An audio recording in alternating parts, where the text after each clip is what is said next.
Good morning, everybody, and well, thank you for getting up so early this morning to come here. So, as every proper security work, of course, we need an attacker. This monkey doesn't really look very threatening right now, but of course, if we put a black hat on top of it, then it's not a good person anymore, especially because it's a monkey, but never mind.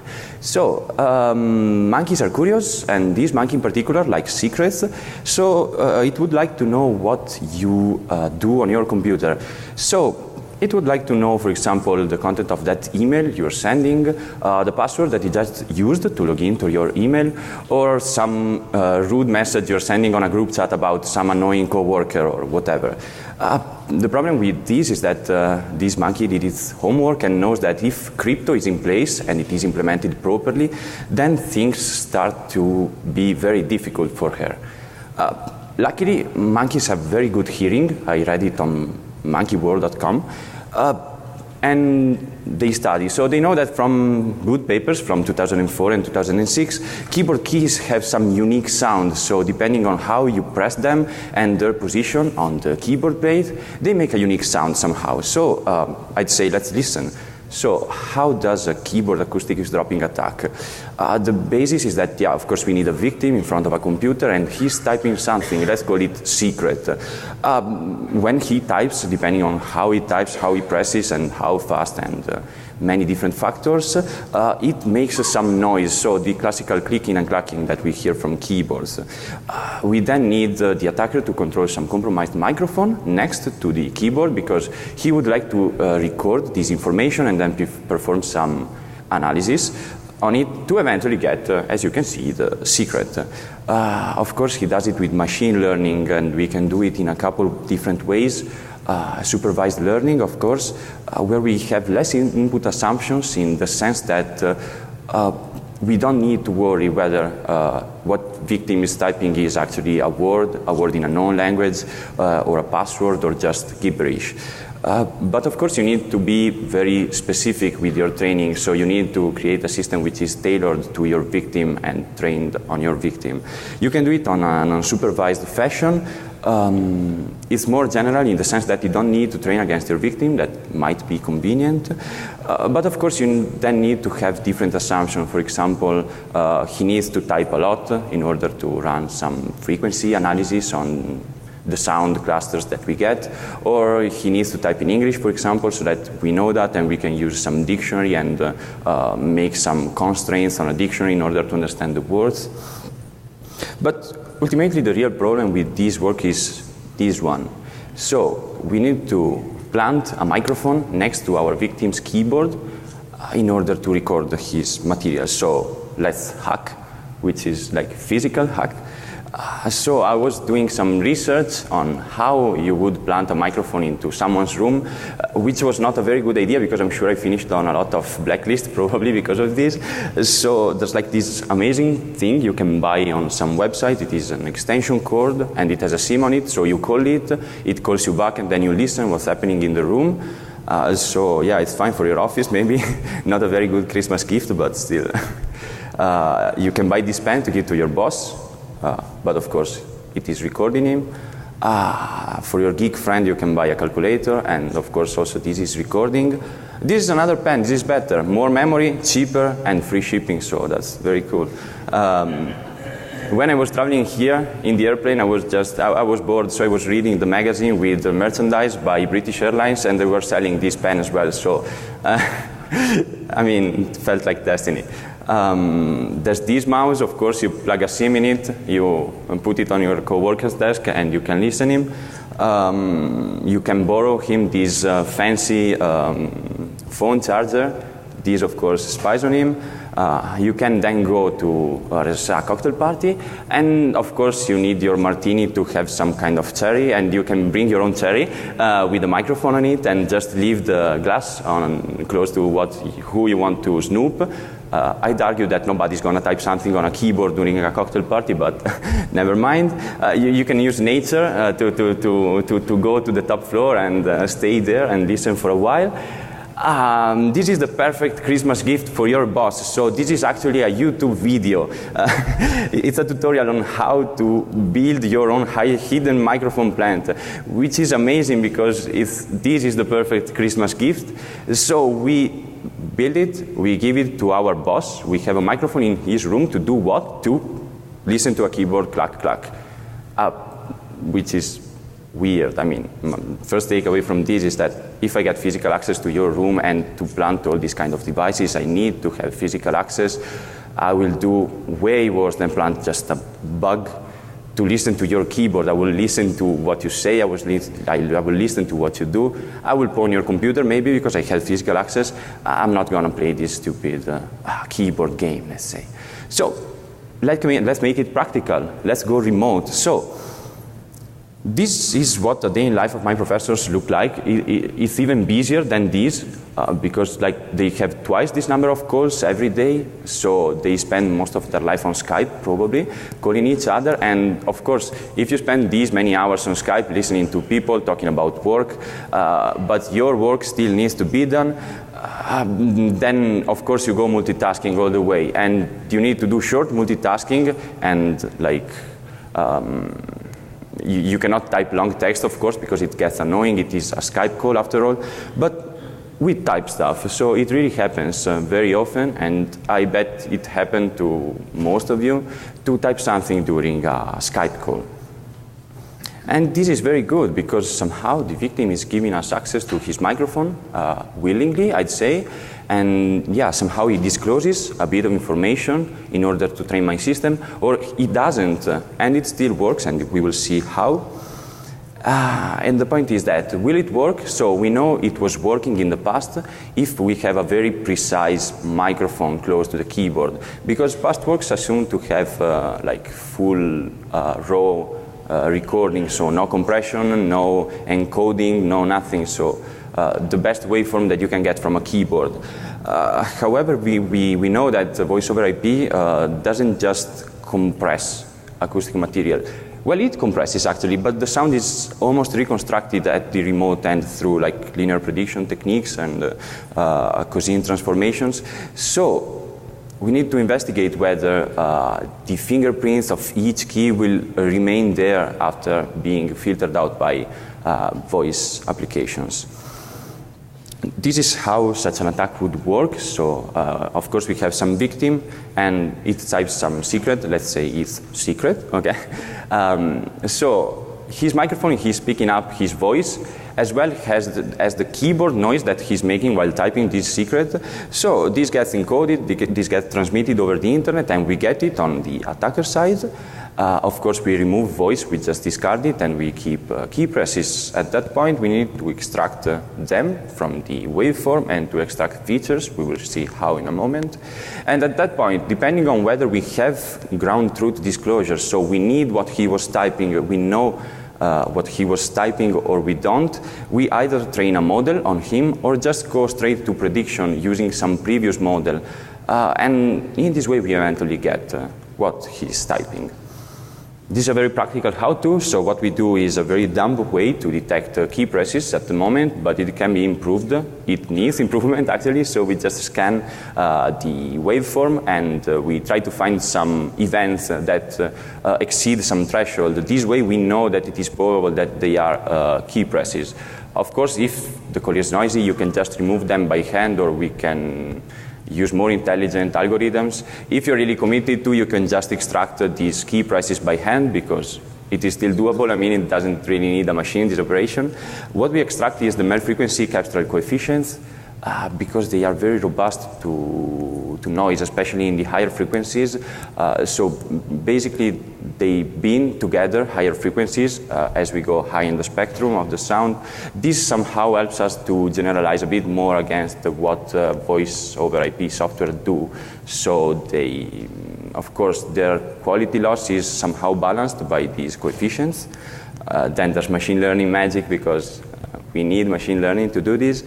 And in the end, we get a list of predictions for each character that the victim typed. So when we have a list of predictions, which can be arbitrarily long, it depends on settings and how it works, we can, for example, filter what we got through a dictionary. So if we have spaces, we can segment every word and then take that word and filter some dictionary against it, giving penalty scores to each word depending on the position of the correct character on the of the actual word character on the prediction list. And in this way, we can filter a whole dictionary and get word ranked. And it is likely that the correct word is going to be up if we are accurate enough. Or we can do brute force using this information if he typed a password instead of a word or a text or a sentence. Or we can just do whichever guesses we'd like by eye, basically. Does it work? Yes, trust me. We're gonna see it. So we actually tried in 3 different ways. So of course we tried with the raw recorded material from the microphone, and it is the red bars that you can see there, accuracy. Top 1 means I'm correct in my first guess. Top 5 means I make 5 guesses and the correct character is within those 5 guesses. Doesn't matter the position. And you can see the accuracy in the red bar there, but what it is really interesting is that we then try to record material from a Skype call and from a Hangouts call, and we can see that basically there's no accuracy loss. Maybe Google Hangouts a bit worse in the top 1, but as soon as we get the top 5, everything is restored. And we typed, we tried typing on 3 different laptops for our scientific evaluation of these. So the initial evaluation, let's say, we did MacBook Pro 13. Which you can see was amazing. It is the red bar, so very good quality. I'm not sure amazing is the correct word, but still they win also in this. We tried some old Toshiba, which was very cheap and very noisy, had an awful fun noise, but still key presses were good enough to be extracted, and we had great quality of decoding. And we tried some Lenovo, who was like, mid-budget computer.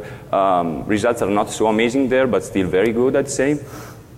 We had 5 volunteers. They were typing letters. They knew what they were doing, so they were like guinea pigs.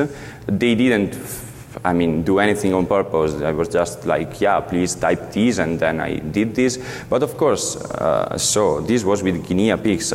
Does it really work? I'd say yes. So we had this Forbes journalist, and he was amazed by this.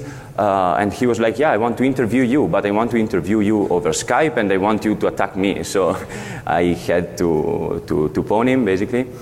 He typed a single word from the Bible. We got it on the first guess, as you can see on the right.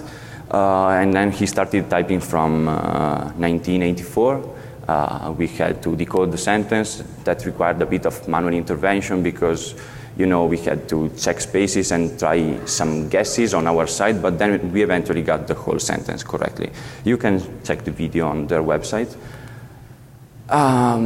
Best part of it, of course, for us is you can grab the code. We open sourced it a few days ago, actually. You can find it on our research group GitHub page. So it's Sprith Research Group. Skype and Type, of course. So this is modular. It is very preliminary, I'd say. We have different blocks, and it's like you can compose them, different blocks for audio input, for segmentation, and by segmentation I mean extracting the key press waveform from the whole input. And then learning, you can pass whatever learning algorithm you like as soon as it respects the scikit-learn interface. So basically you need to have some fit method and some predict probability. And then output, what we have now is a simple model that I will show you later, which basically outputs all the guesses for all the letters, and then if they are worth, it will prompt us to tell him a bit more about segmentation, and then we'll run some dictionary. But of course this can be extended, and I hope it's going to be extended because it would really need a real-time module in order to plug into your audio card and do it in real time, because right now you have to record your call and then extract what you are interested in and then pawn, which is okay. But so let's see it, because I've been telling you that it works. Let's see that it works. Let's hope demo gods are good today. So I have a short video because making a Skype call from here would have been troublesome. So I already did it. So this is a colleague of mine, and we have a shared Google Docs document. And yeah, he was typing stuff. I don't know if you can read it. It is from a book. You will get what book in a short while. Let's speed up a bit because it is a short paragraph, actually. We can work with way less than this training material. We can go with like 200 characters as a training set, even 150, which is reasonable because that's a tweet.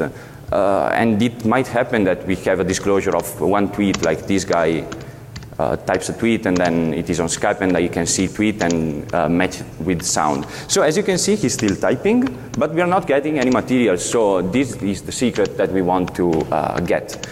Of course, like there's like a bit more typing. So yeah, he's finished. So what we did was to take all this material that we observed ground truth for, and we trained the system. Let's do it actually. So this is like, yeah, model generation. It takes as input a set of folders that contain your training material, which needs to be a WAV file right now with the corresponding ground truth that we have here because he disclosed it to us. And then you just say where you want to put your model. This time no feature selection because it's slow, so we don't have time for that. I already mined it because finding key presses in waveforms is a bit slow right now, so I already did that. We only need to do learning. So it's learning, it's writing model to disk and estimating the accuracy of the model, which is like 82% in top one, which is very good. We can see if it worked. So here we have the attack. We just call the executable. We ask it for a op mode, which is convenient because you don't need to specify every building block that you would like to use on the tool. So we just say, yeah, it's stuff from a file, so please just pick as a target this data, blackhat target.wav, which was the last part for which we don't have ground truth, which corresponds to the secret. And then as a pipeline, a machine learning pipeline, I mean, you take the model that we just trained. So we run it. There's this nice splash screen to help us in waiting because it is a bit slow in segmenting and doing everything. So in the meantime, we'll just take this occasion to thank my co-authors, Alberto Compagno, Professor Mauro Conti, and Professor Tsudik, that worked together with me on this. A couple more seconds and it should be done. This is the moment where we pray the demo gods. But no, I mean, it's gonna do it. Okay, so here we get a list of predictions for each key that was typed. So we can see like the first line, 0, it is the list of predictions for the first character that the victim typed. So we can see the most probable letter is S, and the 10th most probable letter is W. We can do that also on the, and this the other one. So if we read it in vertical on the first line, we can already see some pattern emerging. So underscores are spaces, it's just a convenience to print them. So we can see that the words are appearing, they kind of make sense. So are there words? Yes, they are. So what's the separator is asking me, so I'll tell him underscore is our space characters. If I had commas, I would have put commas or dots here, but now we only have underscores, so that's fine. So he's telling me, please correct me if I'm wrong in separating the words. So right now he's wrong in one because as you can see from here, this makes sense on number 2. This makes sense, but if you look here, we have T space E, which is a bit unlikely, so that's probably a misclassification. So let's say spaces are on 2 for sure, they are on 7, they are on 11, we can see that, they are on 18, they are on 22, they are on 26, not in 28, and it is in 30. So I'm done. Please tell me a dictionary. I will tell you use English, please. So number 2. You can provide whichever dictionary you want, and eventually you get here. So this is ranked word. So the first one is the most probable. So we have so, long, and chance, but it's actually tank, which is equally probable for all the fish. So yeah, I think we cracked it pretty good, I'd say. because yeah, it was from so long, and thanks for all the fish. So going back to our presentation, the blackout sound bites. So the takeaways from this presentation are: this is a new and surprising extension to this quite old side channel, which until now was not practical because we went remote. So we have a very large attack surface. So I showed you that I trained my model against the specific victim. However, we don't need that because we can also understand what an unknown victim is using as a laptop, or as a keyboard, and then use some model trained on other people in order to generalize. So this way we can be completely oblivious to our victim. And that's thanks to VoIP because it is a very practical means. I'd say codecs are very good apparently because all the information that we need is faithfully transmitted to the other end, and yeah, mostly don't Skype and type. Mandatory logos, and thank you very much.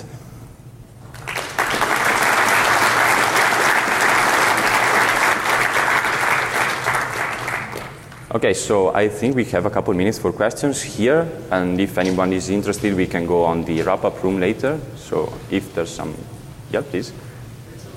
I think there's a microphone because I cannot hear you.